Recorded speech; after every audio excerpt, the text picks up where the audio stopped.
Hello, everyone. Welcome to Self Love You. My name is Jenna Ryan, your self-love life coach. Today, I'm going to talk to you about the concept of DARVO, which stands for Deny, Attack, Reverse Victim, and Offender. We're going to go into depth into this concept to help you be aware of the abusers in your life and all around you. So this is a tactic. It's a manipulative abuse, emotional abuse tactic that's being used on a widespread basis by narcissists and institutions and just all over the place. So we're going to talk about that today. So I just want to welcome you. If you've not heard my podcast before, welcome to the podcast. You guys, I love to talk about self-love, abuse recovery, and just healing emotionally and personal development. That's what you will get on this channel. So if you like it, please subscribe. If you're a returning listener, I would like to say hello, love you guys, self-lovies. I love how we're growing and learning to love ourselves more every day. And if you're coming back to me because you've left for a while, welcome back. Come on in. You are welcome here and loved very much. So if you haven't noticed, I've been doing this on a daily basis, and I plan to create daily videos or podcasts just for my audience, just as a way to express myself during this time. So if you have any suggestions for things you want to know about, please leave it in the comments below. You know, I love comments. They really help with the algorithm, and they help the channel to grow and help to reach more people with the valuable information that I have to offer here. So please leave a comment, like, and share, and let's get started. We're going to be talking today about DARVO. DARVO is the acronym for the words deny, attack, reverse the victim, and offender. This is an emotional abuse tactic used by narcissists, used by abusive people to keep them from taking accountability for their harm that they do to others. This helps them to avoid accountability. And not only that, it causes the victim to begin to take blame. It shifts the blame to the victim, and it really silences the argument, silences the voice, and helps the perpetrator to continue to abuse by not taking accountability. So it's like someone taking something that they are doing and accusing you of doing it. So how does this happen?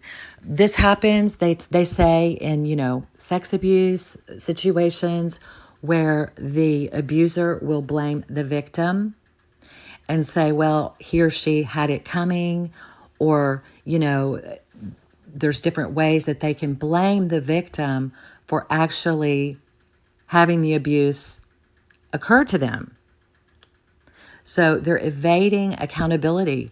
They're discrediting the reputation or discrediting the character of the person who has actually been injured.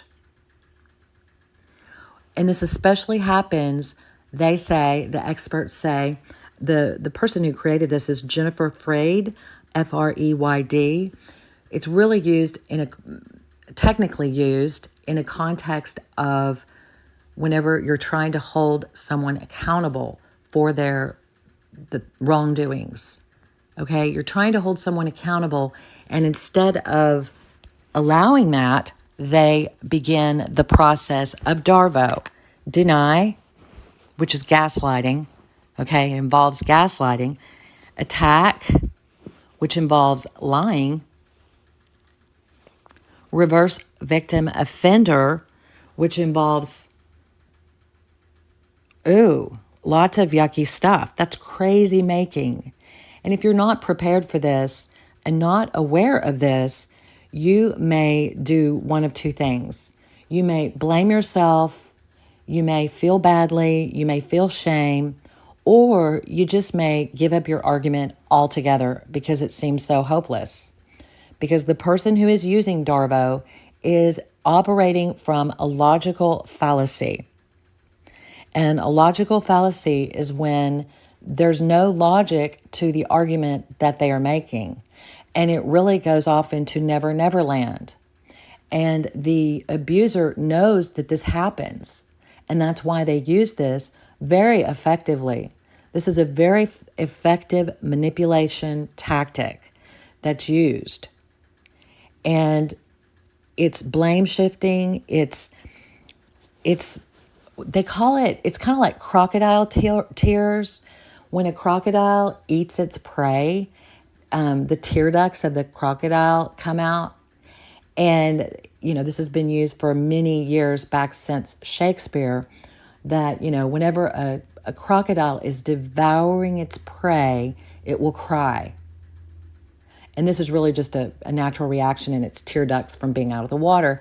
But it's been used as a colloquialism to define someone who is pretending to be sad, pretending to cry.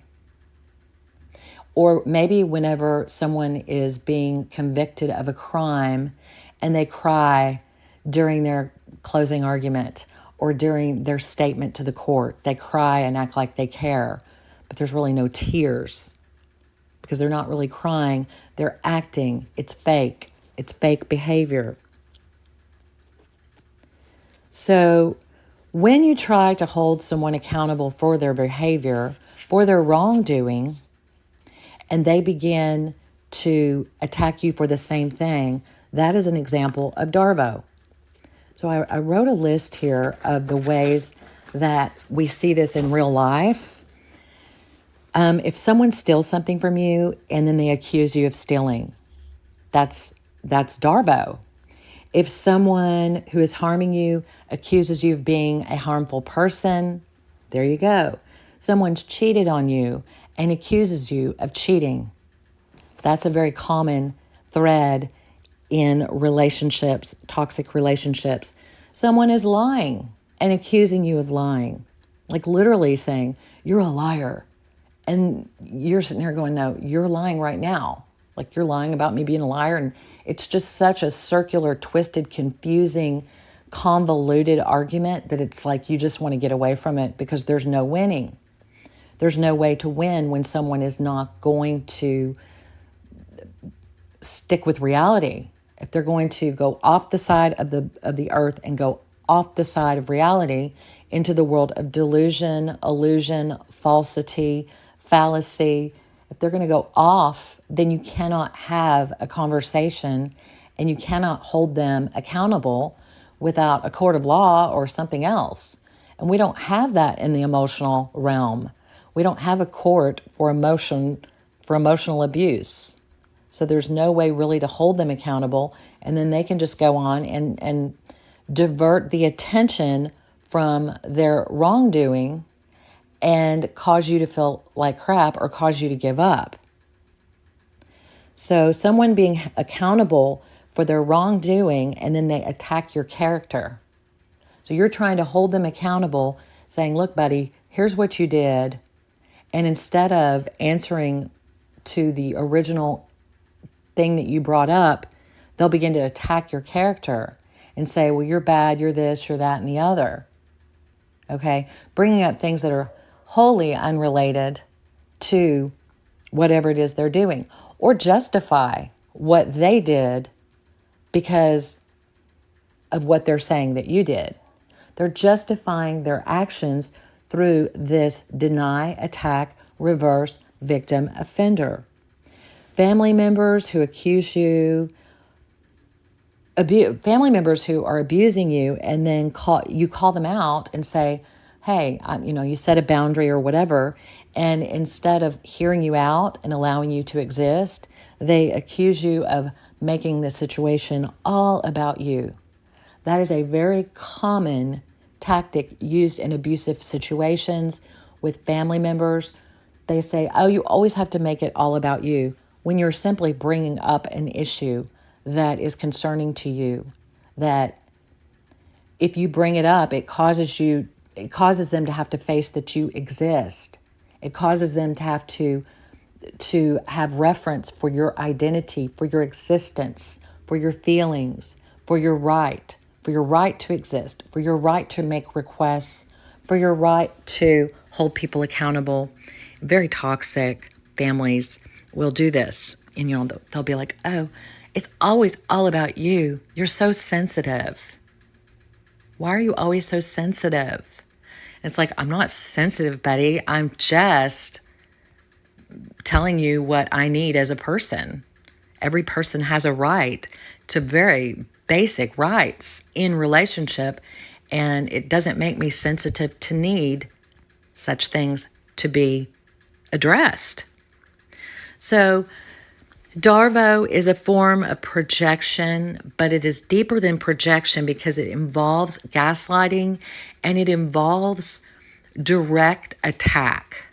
It's a direct attack on the truth, and it's turning someone who is being harmed and making them, in the perception in the eyes of others, as well as sometimes their self, if they're not aware of this, as if they are the wrongdoer. And it can cause a lot of confusion if you're in this situation and your mind is not mature and this happens to you. You can begin to really feel a lot of internal shame. It's toxic shame inducing. With DARVO, the victim becomes the scapegoat. The perpetrator will project their actions onto the victim, and then the victim is the scapegoat. That's what a scapegoat is someone who is taking the blame for things that they're not doing, that other people are doing or trying to make them look like they are doing. So they're kind of like the bucket for holding all of this harm that the perpetrator is exacting upon the victim. And it squashes the assertion of the victim. When I say victim, I mean there's a difference between someone who is playing the victim.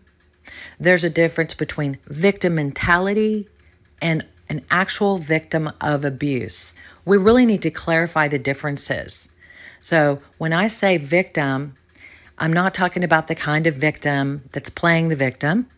I'm not talking about the kind of victim that has victim mentality. I'm talking about an actual, real victim of abuse, such as someone who's being, harmed in any way in a relationship, domestic violence, that kind of thing.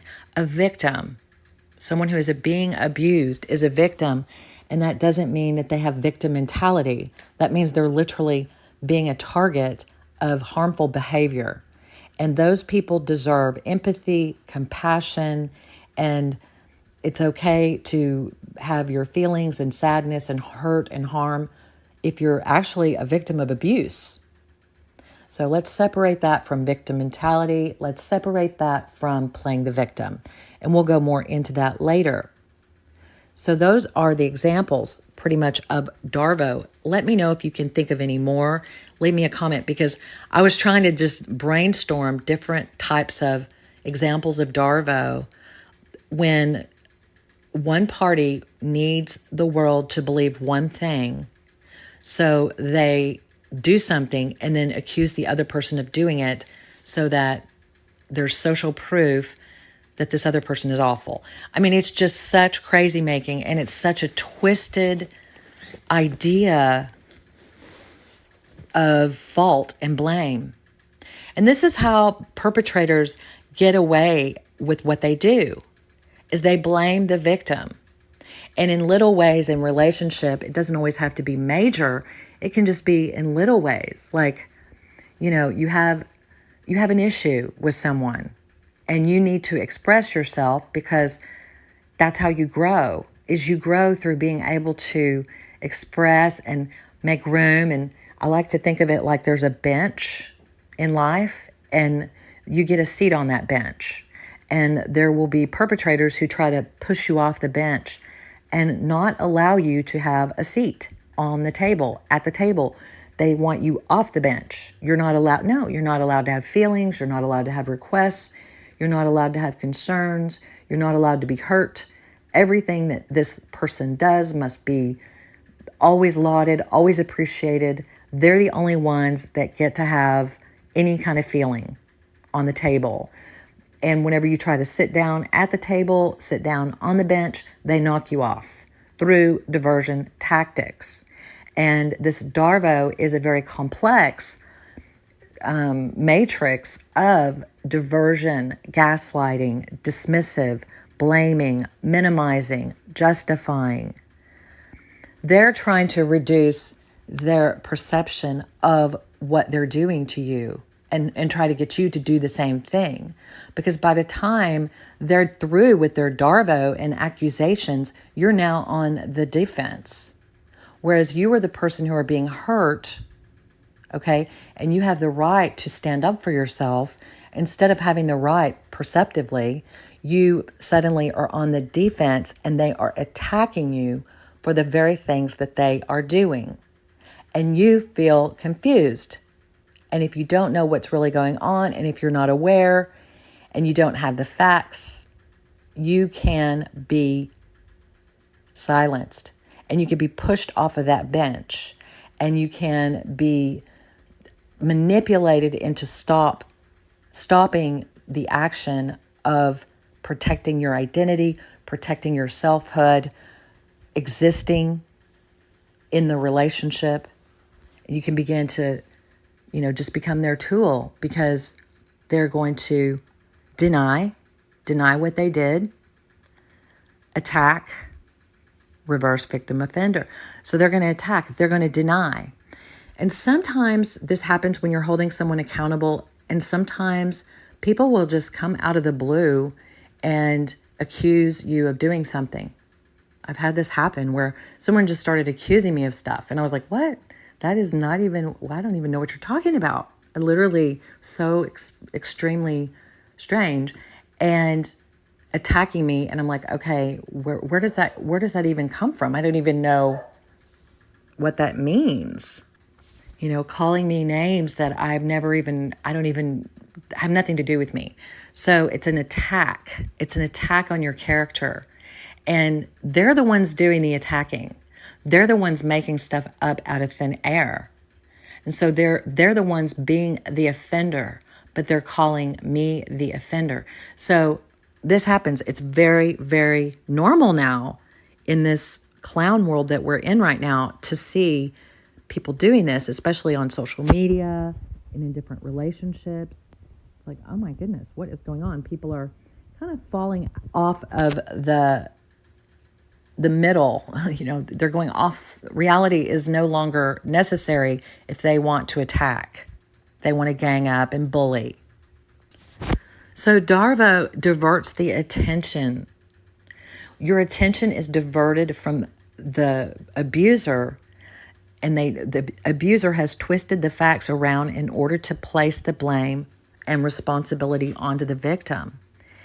Diverting the attention is a very powerful manipulative tactic, because if they can get you off arguing about whether or not you did something, or whether or not you are what they're calling you, or that you are deserving or whatever, if they can get you off on that tangent, then they are not held responsible for their actual actions.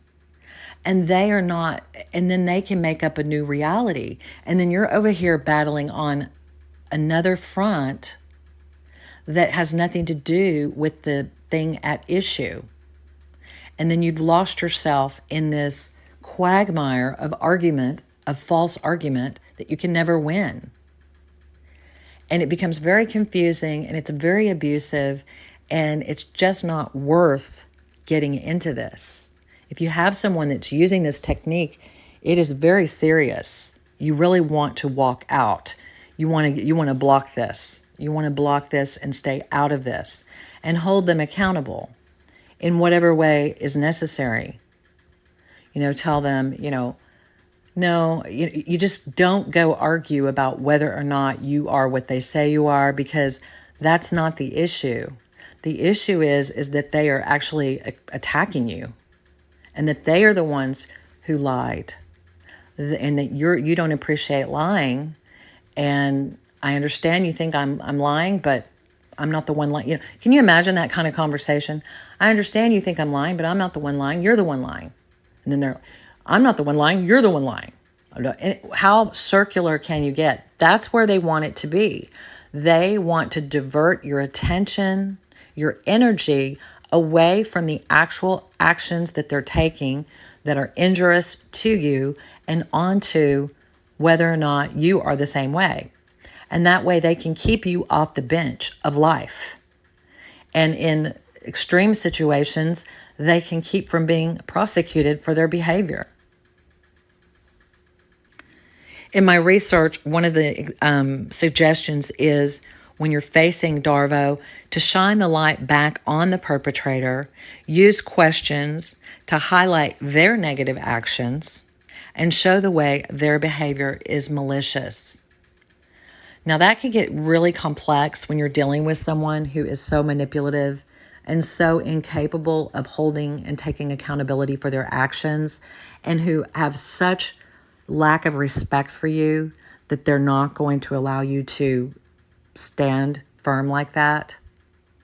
But you have to do it. And when you do this, you begin to see the disintegration of the abuser instead of yourself. When you begin, you have to shine the light back on the perpetrator. It can get so, like if it's a family member, it can get so tied up in emotions like guilt and obligation that it's difficult to force someone to shine the light back on their actions because you're so used to taking responsibility. You're so used to being the scapegoat, the wrong one, that basically when you accept this DARVO treatment, you are actually allowing yourself to take responsibility for their actions. They are doing something to you, and instead of them taking responsibility, they're attacking you and reversing you as the offender when you didn't do it. And if you buy this and continue in relationship like this without protest, without standing up, without doing something about it, then you begin to, they exist and you don't. You take responsibility for everything and they don't have to take responsibility. The process of DARVO, it discredits the victim. It can cause the victim to feel blame and shame. The perpetrator denies their behavior, attacks the whistleblower, and claims victimhood, framing the victim as aggressor. Twisting the facts. This is the process of evading accountability, playing like they are the ones that are so hurt because they're being sent away for their crimes, and they're the ones who are sitting there crying as if, poor me, poor me. That is playing the victim. It is playing the victim. It's also, you can think of it like superficial, faked emotions. You're lying to me. How could you be lying to me? Look at you. Look what you're doing to me. You have a request that you're making of me, and you're trying to assert your own rights here in this relationship. And look what you're doing to me. You've caused me to feel so angry and sad. And then you're the bad guy. Faked emotions. So the abuser is doing to you what they're telling you, you're telling them they're doing to you. So it's when the abuser accuses you of doing what they are doing to you, especially when you hold them accountable for their actions. So I think I pretty much made myself clear.